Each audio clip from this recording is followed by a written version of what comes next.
What's good, everybody? It is your boy, O'Shea Duke Jackson, back at it again with another episode of The Celebrity Junk. Guys, today I want to talk about, again, DMX, okay? Now, again, I grew up on X. I'm from the West Coast, so even though DMX was pretty big everywhere, you know, I'm the kind of guy that grew up on 3 Times Crazy, Keek the Sneak, C-Bo, shout out to Cedric Singleton and Black Market Records, you know, Brother Lynch, X-Rated, E40, you know what I'm saying?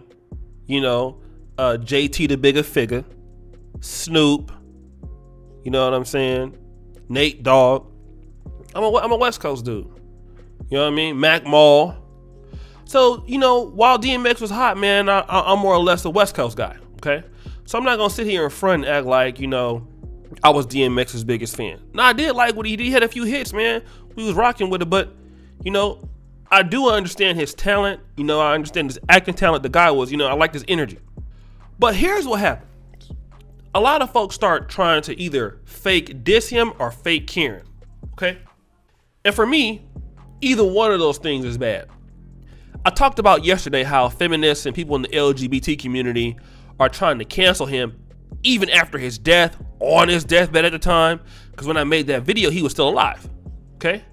And now all of a sudden you start getting all this pouring out of love, all this pouring out of support, and it's not because people love DMX, but because of how they're going to be perceived in the public eye about DMX. And the game said something that was very interesting. The game said, niggas gotta die to get love. Actually, thank music, niggas gotta die to get love.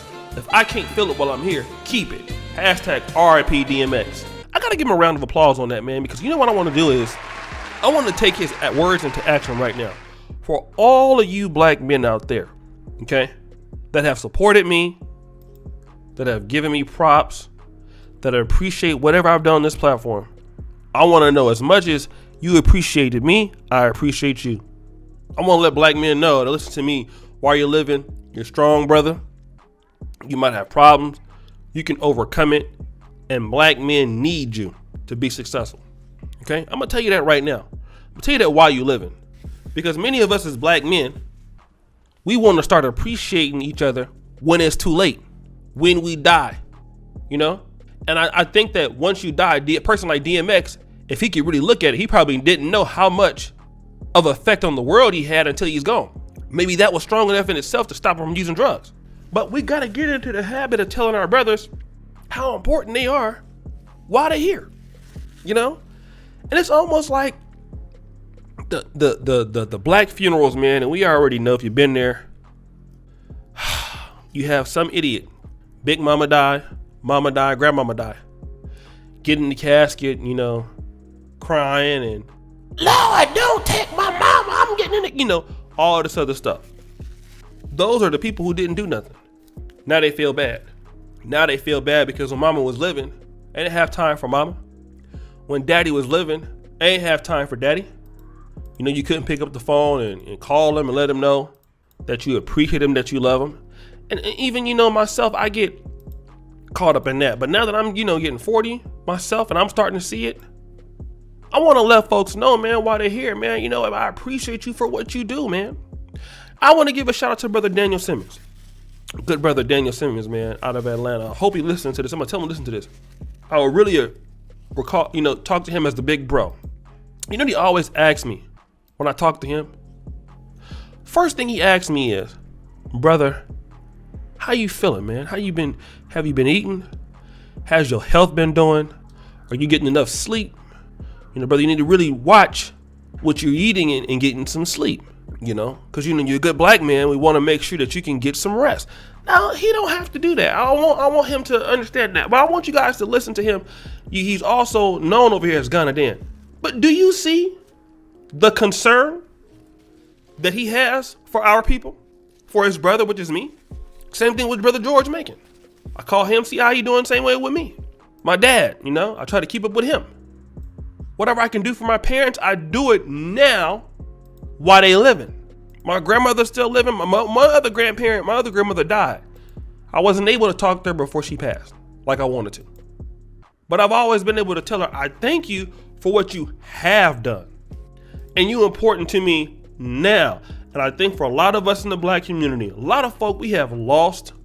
People have gotten on drugs. People feel like don't nobody care about them because we simply haven't told our people how we feel about them. You know, I think that is we got to really start, stop underestimating the folks that we have. And I know that this is I'm not trying to preach or anything, but I want people to know that when you have somebody special in your life, don't wait till they leave until you hear you come acting a fool. All at the wedding, all at the funeral, all on Facebook writing soliloquies. You wasn't doing that when they was there. And everybody know that you wasn't doing that. You only there to get clout. I didn't know DMX. And I do celebrity junk, so obviously I'm gonna talk about, him as a celebrity. But I'm not gonna clout chase him to the point where, I'm gonna act like, man, I was the biggest DMX supporter. Now it is RIP because he was talented. But like I said, man, I didn't really grow up listening to DMX as much as I did the other guys where I'm from. But I'm smart enough to understand that the man had an impact. And he left this world without people understanding how much folks loved him or say they loved him. And some folks don't even really give a damn, be pretending that they care. All on Twitter, tweeting, trying to get shine. Instagram, trying to get shine. I would say it would be the same thing with Kobe Bryant.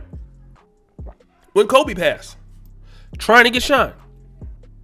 When you didn't tell these people that while you had time.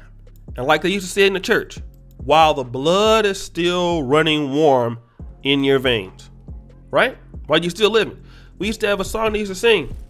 That might be the last time you hear me singing. It may be the last time. I don't know. Might be the last time you hear me praying. So you never know. Folk be here today and they be gone tomorrow, man. Then you don't understand. So as much as we can, because tomorrow's not promised. We tell our people we care about them. That's important to us. And not wait until they pass and trying to get clout or feeling bad all of a sudden we want to act like we love them and we didn't. And the game is completely right. Tell people what they mean to you while they are here. By the time they die, it's too late. So guys, what do you think? It's your boy O'Shea Duke Jackson, back at it again with another episode of The Celebrity Drunk. I really appreciate you for all that you do. Subscribe to the bell. Check out the first comment in the top. Check out the Patreon, guys. Check out the Black Men Are Perfect t-shirt links. Go to the Teespring and buy it there. I thank you for everything you're doing. And as you know, the buffoonery remains at all-time high. I'm out.